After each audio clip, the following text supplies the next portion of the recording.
Une bande d'élèves déchaînés font pleuvoir des pierres sur des policiers. Des élèves venus déloger leurs camarades et ainsi anticiper sur les congés de Noël prévus officiellement le 17 décembre prochain.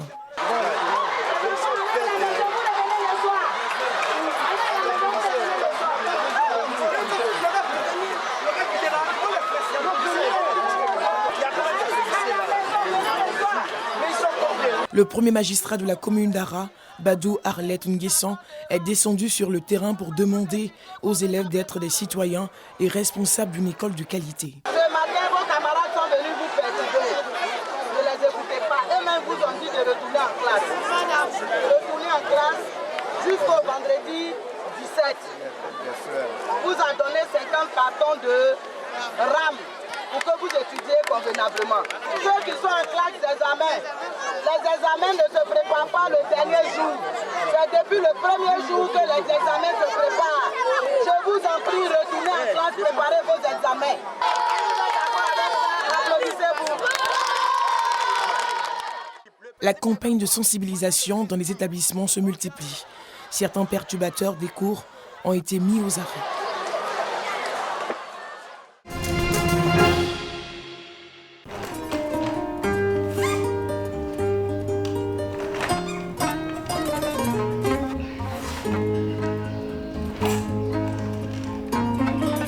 À pas de tortue, c'est à l'aide de ce déambulateur que Diane effectue ses déplacements.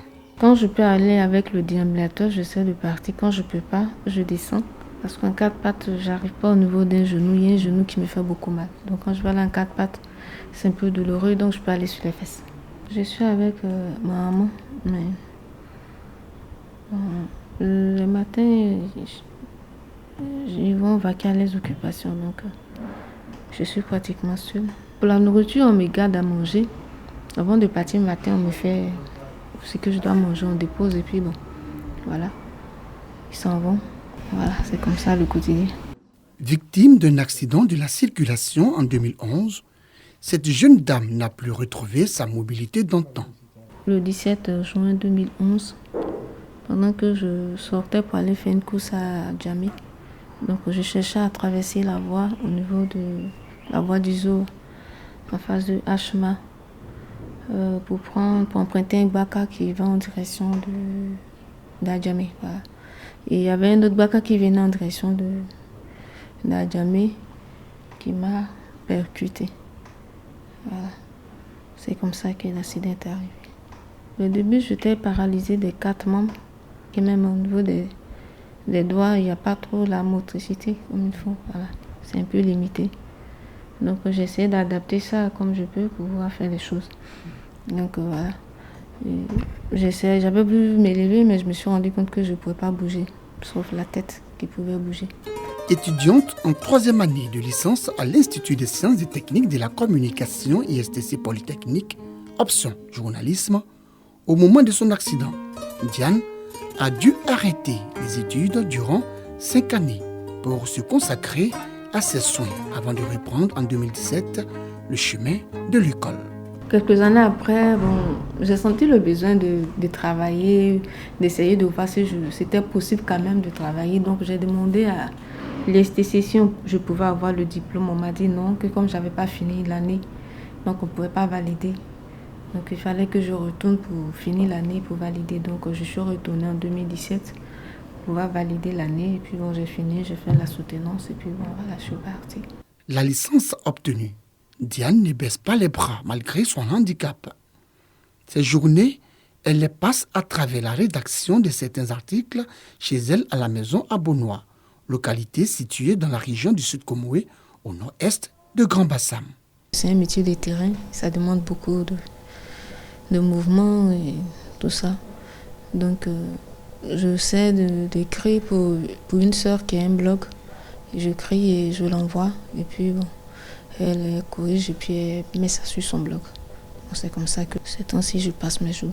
Ce ne sont pas des sujets à chaud, voilà, c'est un peu comme les sujets reportages documentaires. Là, j'ai tout le temps de faire sur quelques jours avant de l'envoyer et puis voilà, elle publie ça. Elle qui avait entamé une rééducation et des soins intensifs pour retrouver l'usage de ses jambes a dû abandonné, faute de moyens financiers. Je suis restée à la maison sans traitement. J'ai fait des examens et on m'a dit qu'il y a une possibilité de faire une opération. Et donc, ils ont donné le montant, j'en ai fait les examens, tout ce qu'il fallait. Le coût des soins dont elle doit bénéficier en Tunisie s'élève à plus de 9 millions de francs CFA. Diane a plus que besoin de ces soins pour exercer pleinement sa passion, le journalisme.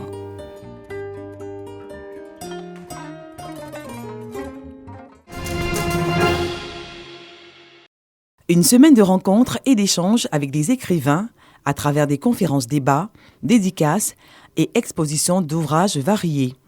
Nous sommes à la semaine du livre au lycée Mamie Fété de Bingerville, une lucarne pour sensibiliser les élèves issus des différents établissements scolaires de la commune sur l'importance du livre. Le premier objectif, c'était déjà de créer des activités pour maintenir les filles à l'école jusqu'à la date du départ des congés de Noël. Les élèves ont été attentifs, elles ont puisé le meilleur de la lecture. Lire permet d'améliorer l'orthographe, permet d'améliorer le vocabulaire, permet d'améliorer l'expression écrite et l'expression orale. Et un élève qui est fort en français à travers la lecture est fort finalement dans toutes les matières. Venus en nombre, les écrivains n'ont pas voulu rester en marge de cette semaine du livre, d'autant plus qu'elle vise à susciter chez les élèves le goût de la lecture. Nous sommes très heureuses de recevoir des écrivains pour nous édifier sur le thème « Le livre, un ami pour la vie ». Alors, ce thème nous a vraiment marqué parce qu'à la suite de ce panel, ils nous ont montré à quel point le livre est important pour nous, pour nos études, pour notre futur aussi. Et voilà, nous sommes très heureuses. Je pense que le lycée Mamie Fété de Bingerville a eu le nœud creux en pensant à ce genre d'activité qui maintient les élèves déjà. Et puis j'ai la chance d'être appréciée par ces jeunes filles-là qui voient en moi un modèle.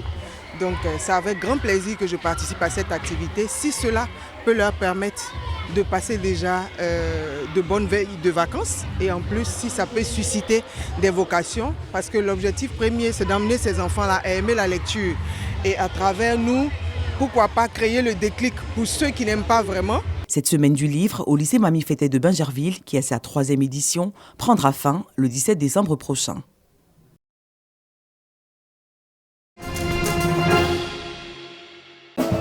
Bâti sur une superficie de 5742 mètres carrés, le temple Belsaïda de l'église évangélique des Assemblées de Dieu de Yopougon-Port-Boué 2 a été inauguré ce samedi 11 décembre en présence des autorités politiques et administratives. Nous vivons dans un environnement où il y a vraiment beaucoup de drogués, des enfants délaissés, où nous avons besoin de travailler à ce niveau-là pour les amener à connaître le Seigneur, pour diminuer un temps, soit peu, le nombre croissant des délinquants.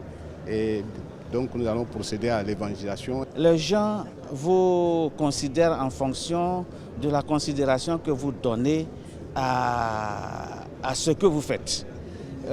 Autour de nous, il y a des personnes qui veulent bien venir à l'église, mais quand ils viennent et qu'ils vous trouvent sous des paillotes, que vous faites beaucoup de bruit, ils disent mais ces gens-là, ils ne considèrent même pas leur Dieu. Nous pensons que plus nous mettons à la disposition des populations des temples dignes de ce nom, ils comprendront que nous faisons du sérieux. D'une capacité de 2200 places, cet édifice religieux vient rapprocher les fidèles de leur lieu de prière. Quand je vois le temple, je veux dire que Dieu a travaillé. C'est vrai, nous on n'avait rien, on n'a pas grand chose. Mais c'est le Seigneur qui a permis qu'on puisse avoir de l'argent pour faire ce temple-là. Et ce temple-là, ça fait non seulement la fierté de Port-Boué 2, ça fait la fierté du pasteur principal et ça fait la fierté de Yopougon. Je voudrais rendre gloire à notre Seigneur, lui qui permet toutes choses. Et vraiment, il a inspiré, je peux dire, ses serviteurs, sinon les premiers responsables, à pouvoir eu l'idée de mettre sur pied ce temple. Ça n'a pas été facile. Louanges, adoration et prières ont été les temps forts de cette cérémonie d'inauguration. L'Église des Assemblées de Dieu est présente dans les 31 régions du pays et compte plus de 2000 pasteurs.